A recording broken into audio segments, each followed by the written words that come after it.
오늘 이 자리에 모인 모두는 각자 자기만의 그물들을 다 가지고 있습니다. 누군가는 사업이라는 그 그물을 던지고 있고, 또 누군가는 자녀의 양육이라는 그물을 던지고 있습니다. 또 청소년, 청년들은 어떨까요? 마찬가지입니다. 학업이라는 그 그물을 던지고 있고, 또 사역이라는 그물도 던지고 있고, 또 관계라는 그물도 던지고 있습니다. 그리고 그러한 그물들을 우리는 계속해서 던지며 살아가고 있죠. 그런데 여러분, 아마 다들 이런 경험이 있으실 겁니다. 내 그물을 밤새도록 던졌는데 아무것도 걸리지 않았던 경험이죠. 내가 가지고 있는 그 최선을 다했지만 결과가 나타나지 않을 때, 열심히 노력했는데 아무런 성과가 있지 않을 때, 우리의 마음은 어떨까요? 뭔가 지치기도 하고 낙심이 되기도 하고, 또 때로는 포기하고 싶은 마음도 듭니다. 내가 뭘 잘못한 걸까? 이 길이 정말 맞기는 한 걸까? 이런 질문들이 우리의 마음을 무겁게 하고, 또 이것은 자연스럽게 우리를 찾아오곤 합니다. 오늘 우리가 함께 볼 이 본문에는 이러한 우리와 동일한 상황 가운데 있는 한 인물이 등장을 하는데요. 모두가 잘 알고 있는 인물이죠. 누구입니까? 베드로가 등장합니다. 베드로. 물고기를 먹는 것으로, 물고기를 잡는 것으로 먹고 살던 이 어부였던 베드로는 밤새도록 그 그물을 던졌지만 물고기를 한 마리도 건지지 못했습니다. 그리고 그렇게 밤이 새도록 일을 했으니 어땠을까요?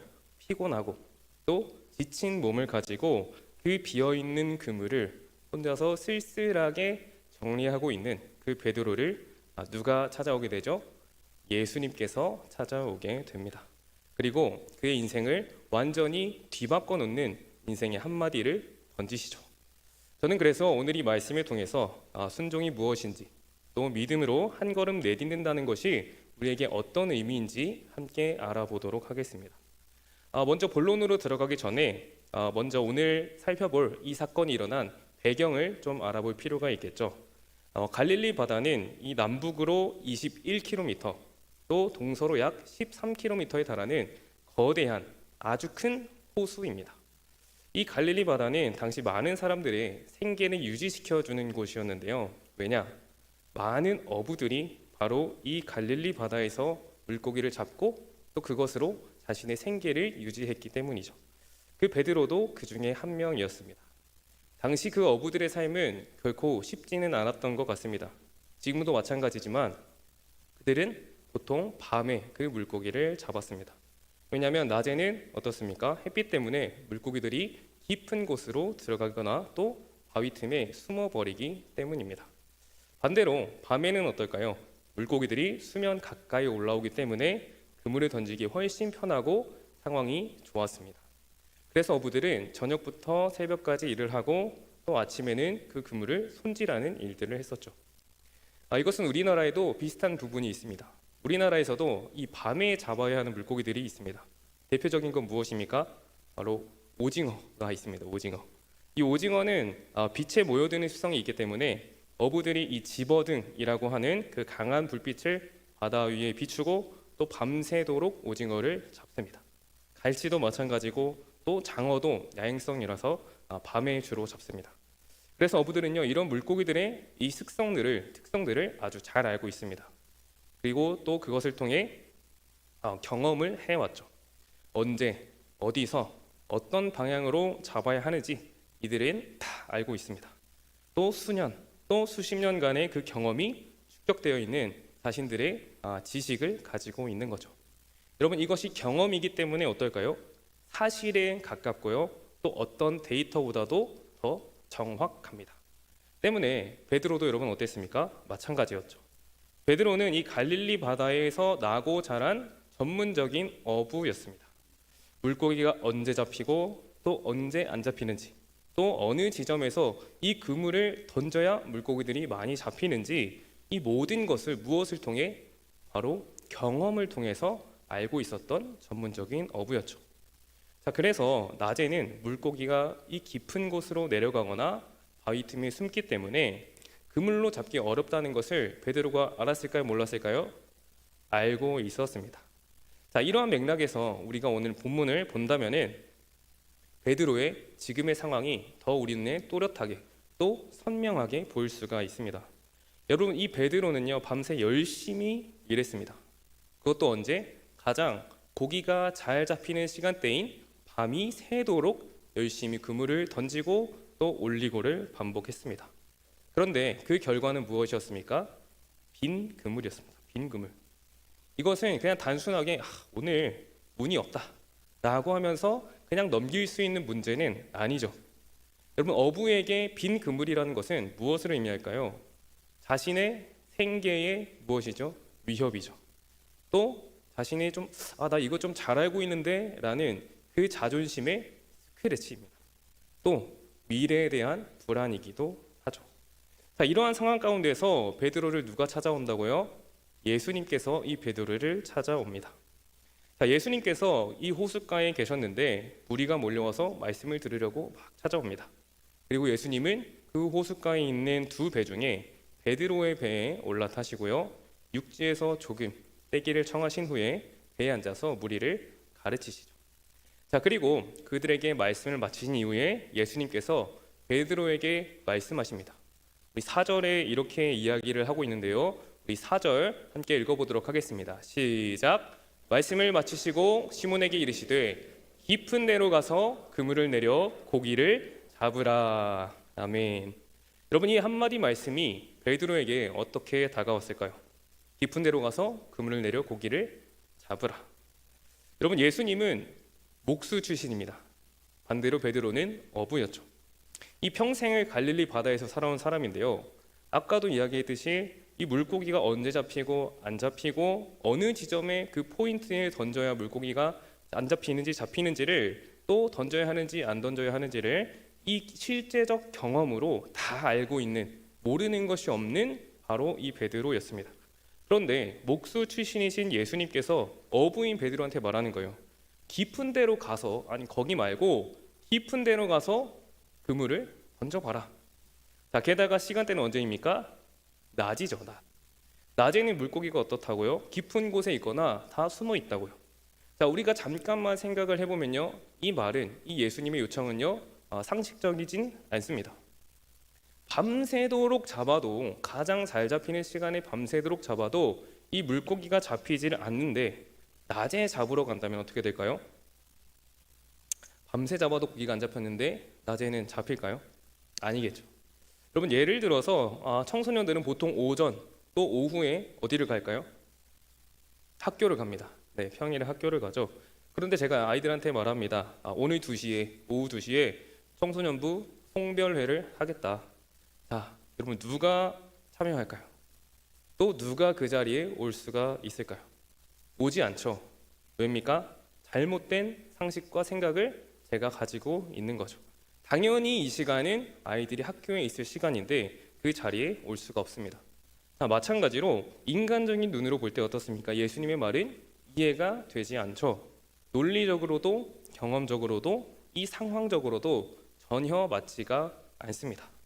자, 그런데 이 베드로의 대답 무엇입니까? 놀랍죠. 우리 5절을 한 번 더 읽어보도록 하겠습니다. 시작. 시몬이 대답하여 이르되 선생님, 우리들이 밤이 새도록 수고하였으되 잡은 것이 없지만은 말씀에 의지하여 내가 그물을 내리리이다 하고. 아멘. 여러분, 이 한 절을 보시면 베드로의 그 내면에, 그 안에, 그 생각 안에 수많은 고민과 또 생각들이 고스란히 담겨 있습니다. 이 대답을 우리가 조금 살펴보면요, 먼저 베드로는 자신이 얼마나 열심히 일했는지를 이야기합니다. 무슨 말입니까? 게으르지 않았고 최선을 다 했다는 거죠. 밤새도록 제가 그물을 던졌고요, 올렸고요, 다시 던졌고요, 올렸고요, 던졌고요, 올렸고요, 이것들을 반복했다라는 것을 예수님께 얘기하고 있습니다. 즉, 쉬지 않고 일했다는 거죠. 언제부터 언제까지? 밤이 새도록, 즉 해가 질 때부터 해가 다시 뜰 때까지 계속해서 그 그물을 던졌다 올렸다를 반복했다라는 겁니다. 여러분, 이 무거운 그물을 던지고 또 기다리고 또 올리고 또 던지고 기다리고 올리고, 이 과정을 수십 번, 아니 수백 번 했을 수도 있겠죠. 즉, 베드로의 이 말에는 어떤 의미가 담겨 있느냐? 저는 최선을 다했습니다 라는 것이 담겨 있습니다. 저는 결코 게으른 사람 아니고요, 아주 성실하게, 아주 열심히 내 최선의 힘을 다해서 열심히 일했습니다. 여러분, 우리도 마찬가지죠. 우리 중에 대부분의 많은 사람들이 열심히 삶을 살아가고 있습니다. 아침부터 또 밤 늦게까지 일합니다. 무엇을 위해서? 가정을 위해서, 또 자녀를 위해서, 또 각자 맡은 그 사역의 자리를 위해서 최선을 다합니다. 절대 게으르지 않죠. 성실하게 살고 있습니다. 그렇죠? 네. 여러분, 청소년 청년도 마찬가지입니다. 학업을 위해서 밤잠을 설쳐가면서 줄여가면서 공부하는 우리 학생들이 있고요. 또 이제 막 회사에 취업해서 또는 취직을 하기 위해서 우리 모두는 각자의 자리에서 어떻게 밤이 새도록 수고를 하고 있습니다. 그러나 오늘 베드로는 고백합니다. 열심히 했지만 뭐가 없었다? 결과가 없었다. 열심히 했지만 결과가 없었다. 수고는 있었지만 열매는 없었다. 자, 오늘 베드로가 고백하는 얻는 것이 없었다. 이 말을 이 원어적으로 우리가 풀어본다면 아무것도 취하지 못했다. 이렇게 말할 수 있습니다. 아무것도 가지지 못했다. 무슨 말입니까? 물고기 한 마리도 건졌다, 못 건졌다? 못 건졌다라는 거죠. 이 조금이라도, 한 마리라도, 아니 한 3마리라도 건졌다면은 마음의 위로가 될 수 있었습니다. 한 마리라도 감사하자. 그런데 아무것도 없었다. 완전히 실패했다라는 것입니다. 베드로에게는 가족이 있었죠. 성경은 베드로에게 장모가 있었다고 얘기합니다. 다들 아시죠? 이건 무슨 말입니까? 그에게 아내가 있었다. 아니 어쩌면 자녀들도 그에게 있을 수 있었다. 밤새 일을 하고 또 빈손으로 돌아가야 하는 그 아빠의 마음 어땠을까요? 네, 우리도 이런 경험이 있습니다. 열심히 했는데 결과가 없는 것처럼 또 최선을 다했는데 성과가 보이지 않았던 그러한 경험들, 또 기도했는데 어떻습니까? 응답이 없었던 경험들, 사업을 시작했는데 계속해서 적자였던 경험들, 취업 준비를 오래 했는데 빈번히 떨어지는 경험들, 건강을 위해서 기도하는데 병이 낫지 않았던 경험들, 열심히 교사로 섬겼는데 아이들로부터 열매가 없다고 생각되는 경험들이 있죠. 우리는 이럴 때 2가지 질문을 우리 가운데 하게 됩니다. 내가 뭘 잘못한 걸까? 그리고 그 생각이 더욱더 깊어지면 우리는 무슨 생각을 하게 됩니까? 하나님이 정말 나와 함께하고 계시는 걸까? 라는 질문들을 던지게 되죠. 그래서 우리는 그 빈 그물 앞에서 우리 믿음이 쉽게 흔들리곤 합니다. 또 하나님을 원망하고 싶고 또 모든 것을 포기하고 싶은 마음이 들기도 하죠. 베드로도 그랬을 겁니다. 밤새도록 수고했는데 빈 그물에 지치고 피곤하고, 그런데 그때 예수님께서 뭐라고 하십니까? 깊은 데로 가서 그물을 던져라 라고 하십니다. 자, 우리라면 여기서 뭐라고 말을 할 수 있을까요? 만약 저였다면 이렇게 말했을 것 같습니다. 뭘 좀 아십니까? 물고기 한 마리는 손으로 잡아 보셨습니까? 군대 안 다녀온 친구가 군대 얘기를 한다면 어떻습니까? 훈련소는 갔다 와봤냐? 낙하산 한번 타봤냐? 네, 전 낙하산 탔습니다. 자, 훈련은 한번 해봤냐? 라고 이야기를 할 수가 있겠죠. 상황은 굉장히 부정적입니다. 또 직접 겪은 경험도 반대라고 말을 하고 있습니다. 모든 것이 아니다라고 말하고 있죠. 그러나 이 부분이 중요합니다. 베드로는 말합니다. 말씀에 의지하여 내가 그물을 내리리이다. 여러분, 이것이 믿음이고 또 이것이 무엇입니까? 바로 순종입니다. 믿음이고 순종입니다. 자, 베드로는 자신의 그 어떠한 경험보다 예수님의 말씀을 선택하고 있습니다. 자신의 판단보다 생각보다 말씀을 따르기로 했습니다. 밤새 잡히지 않았다는 그 사실보다 주님이 가라라고 하시는 그곳에, 그 말에 무게를 더 두고 있는 거죠. 거기다 더 놀라운 것은 무엇입니까? 내가 그물을 내리리이다. 먼저 이 결과를 베드로가 봤던 것이 아닙니다. 결과는 보이지 않았습니다. 예상이나 할 수 있었을까요? 무언가를 보고 조짐이라도 느끼고 움직인 것이 아니죠. 결과를 보기 전에 말씀에 의지하여 움직이겠다고 뭘 하고 있는 겁니까? 바로 결단하고 있는 겁니다. 자, 이러한 베드로가 말씀에 순종하여 그물을 내렸을 때 여러분 어떤 일이 일어나죠? 우리 6절과 7절 함께 읽어보도록 하겠습니다. 시작. 그렇게 하니 고기를 잡은 것이 심히 많아 그물이 찢어지는지라. 이에 다른 배에 있는 동무들에게 손짓하여 와서 도와달라 하니 그들이 와서 두 배의 채움에 잠기게 되었더라. 아멘. 그럼 어떤 일이 일어났습니까? 기적이 일어났습니다. 밤새 잡아도 잡히지 않았던 고기가 한 번에 쏟아지죠. 어느 정도로 쏟아지느냐? 그물이 찢어질 정도로. 여러분, 어부의 그물은 굉장히 튼튼하다고 알고 있습니다. 그런데 그 튼튼한 그물이 찢어집니다. 물고기가 너무 많으니까 그 무게를 감당할 수가 없었던 거죠. 때문에 이 베드로는 아주 다급하게 어떻습니까? 다른 배에 있는 동료들을 부르고 있습니다. 야, 빨리 와봐라, 빨리 와봐라. 자, 그리고 야고보와 요한이 도착하죠. 그들도 어떤 사람들입니까? 어부였습니다. 자, 그리고 두 배의 물고기를 나눠 실죠. 한 배로는 감당이 안 되기 때문에. 여러분 어떻습니까? 밤새 잡아도 잡히지 않았던 그 바다에서 낮에 그물을 한 번 내렸더니 어떻습니까? 두 배가 가득할 만큼, 가라앉을 만큼의 물고기가 잡혔습니다. 이것이 무엇입니까? 바로 기적이죠. 하나님의 역사입니다. 여러분, 경험이 틀렸습니다. 또 논리가 틀렸습니다. 또 상식이 틀렸습니다. 말씀은 어떨까요? 맞았습니다. 말씀이 옳았습니다. 자, 베드로의 경험은 낮에는 고기가 잘 안 잡힌다 라고 했지만 예수님의 말씀은 깊은 데로 가서 잡아라 라고 하십니다. 베드로가 자기의 그 경험을 따랐다면 그는 집으로 돌아갔겠죠. 그것도 어떤 손으로? 빈손으로. 그러나 그는 말씀을 따랐습니다. 그리고 기적을 경험하죠. 때문에 이날 베드로는 예수님이 누군지 알게 되었습니다. 또 순종이 무엇을 가져오는지도 베드로는 아주 크게 깨달았죠. 여러분, 여기서 우리는 아주 중요한 걸 하나 발견할 수가 있습니다. 우리가 말씀에 순종할 때에 하나님의 역사하심이 일어난다라는 것입니다. 여러분, 우리의 경험과 논리로 설명할 수 없는 일들이 곳곳에 일어나고 있습니다. 밤새 해도 안 됐던 일들이 말씀에 순종하니까 어떻습니까? 단번에 이루어지는 걸 발견합니다. 여러분, 순종의 이 결과는요, 우리의 기대를 뛰어넘습니다. 베드로는 물고기 몇 마리를 기대했을 수도 있겠죠. 그러나 하나님은 어떻습니까? 그물이 찢어지고 배가 가라앉을 정도의 풍성함을 이들에게 허락해 주십니다.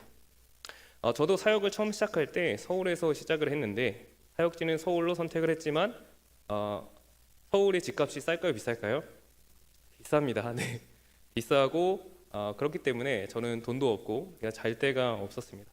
이 막상 그 교회에 붙고 나니까 막막한 거죠. 어떻게 잠을 자야 되지? 이런 생각들이 저를 찾아왔습니다. 큰일인데 좀 그만둬야 되나? 집 근처로 옮겨야 되나? 라는 생각들이 들었습니다. 그러나 저는 그곳으로 하나님께서 저를 부르셨다라는 여러 가지 사인과 또 부르심이 있었다라고 확신했기 때문에 그래, 그 교회에 가서 창고에서라도 좀 잠을 자보자라고 마음을 가지고 집도 없이 대책도 없이 그곳으로 향했습니다. 그리고 어떻게 되었을까요? 물론 제 집은 아니었지만 저 혼자 사용할 수 있는 집을 얻게 되었습니다. 저는 머리도 못 감을 줄 알았는데 제 짐을 다 풀어놓을 수 있는 그런 넓은 공간을 얻을 수 있었습니다. 또 돈도 생겼습니다. 또 학교를 왔다 갔다 할 수 있는 이동 수단도 생겼습니다. 사랑하는 성도 여러분, 오늘 본문에서 우리가 배워야 될 것은 무엇입니까? 그것은 무엇에 의지할 것인가의 문제입니다. 무엇을 의지할 것인가? 베드로 앞에는 두 가지 선택지가 있었죠. 하나는 자신의 경험을 의지하는 것, 또 하나는 예수님의 말씀을 의지하는 것입니다. 경험은 안 돼, 말씀은 돼 라고 말하죠. 그리고 베드로는 말씀을 선택합니다. 우리의 삶에서도 이런 순간들이 있습니다. 나의 경험과 말씀이 어떻게 하는 순간? 충돌이 되는 순간들이 있죠. 나의 판단과 내 생각과 하나님의 그 인도하심이 다른 방향을 가리키는 순간들이 있습니다. 이럴 때 우리는 무엇을 선택하고 생각해야 될까요? 여러분, 아브라함을 우리가 생각해 보면요, 하나님께서 그에게 내 고향과 친척과 아버지 집을 떠나서 내가 내게 보여줄 땅으로 가라 라고 말씀하셨을 때 아브라함의 경험은 어땠을까요? 위험하다, 가지 말자라고 했겠죠. 그러나 아브라함은 말씀에 의지해서 떠납니다. 또 믿음의 조상이 되죠. 여러분, 여호수아는 어떻습니까? 하나님께서 여리고성을 점령하라라고 말씀하셨는데 그 방법이 굉장히 어떻습니까? 특별했죠. 성을 하루에 한 바퀴씩 돌고 일곱째 날에는 몇 바퀴를 돌아라? 7바퀴 돌아라 라고 하면서 소리를 지르라라는 것이었죠. 자, 군대 다녀온 분들도 아실 것이고 심지어는 안 다녀온 분도 알 수 있습니다. 여러분, 이것이 성을 점령하는 방법이 맞을까요? 아니죠. 네, 일반적인 상식이 아닙니다. 그런데 그 성벽은 어떻게 됩니까? 무너집니다. 이들 모두 어떻습니까? 자기 경험이 아니라 하나님의 말씀에 의지하고 또 선택했죠. 그리고 그 순종이 기적의 통로가 되었습니다. 자, 그러면 우리는 여기서 하나 질문을 해볼 수 있습니다. 어떻게 하면 우리는 그 경험을 넘어서 이 말씀에 순종을 할 수 있겠는가? 여러분, 이렇게 말씀에 순종할 수 있는 근거 또 이유는 무엇입니까? 바로 신뢰입니다. 신뢰. 우리는 예수님에 대한 신뢰가 있을 때 이 순종으로 넘어갈 수 있습니다. 베드로는 예수님을 신뢰했습니다.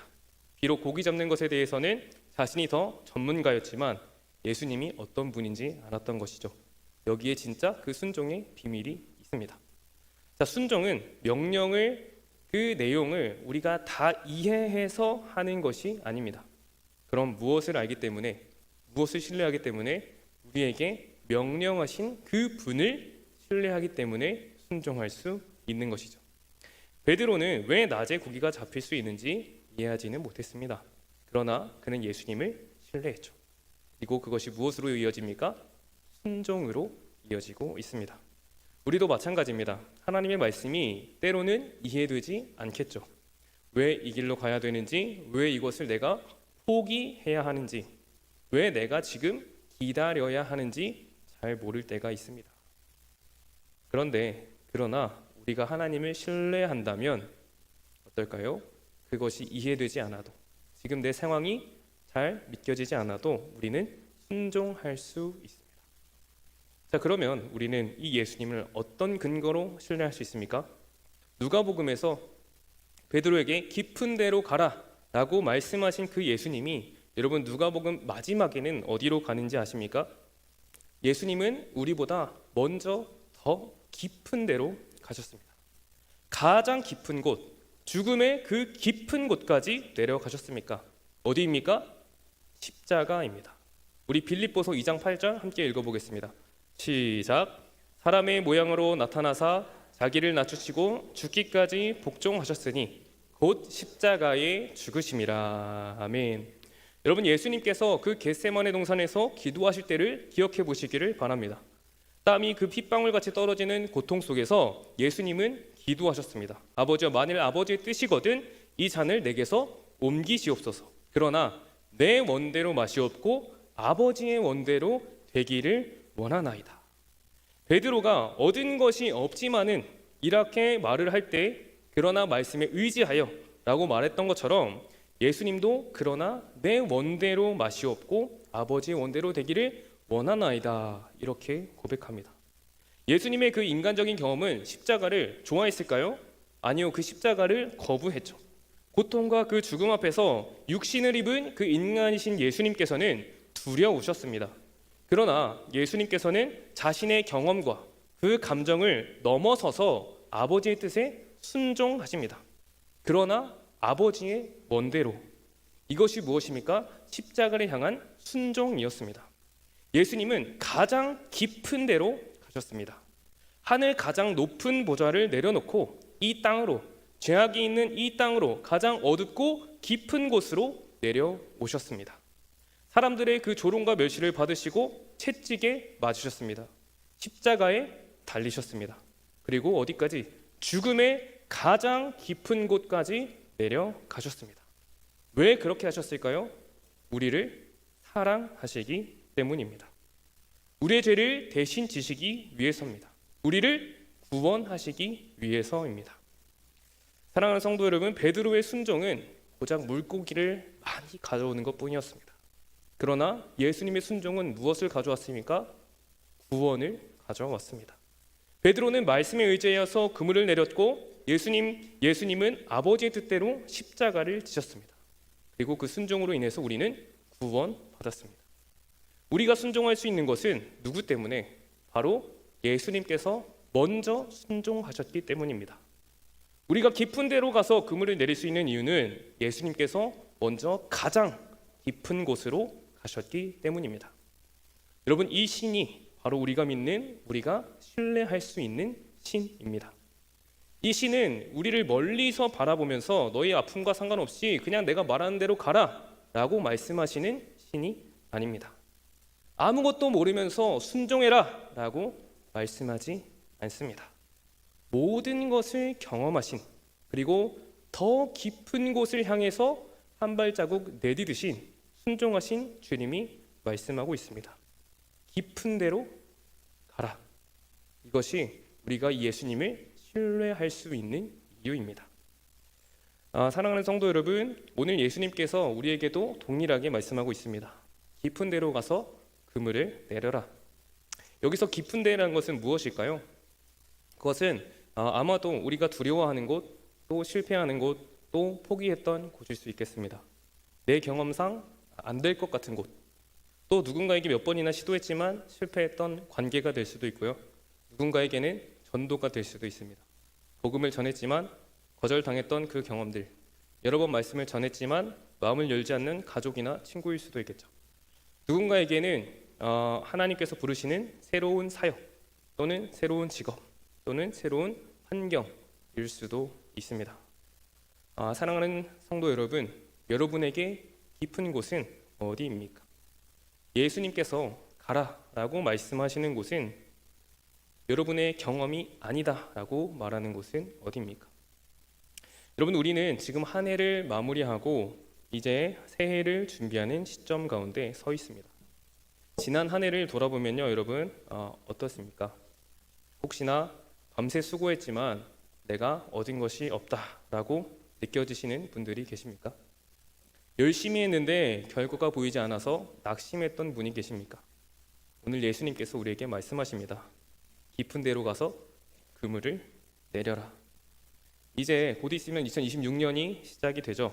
하나님께서는 우리 교회에 새로운 사역의 문을 열어주셨습니다.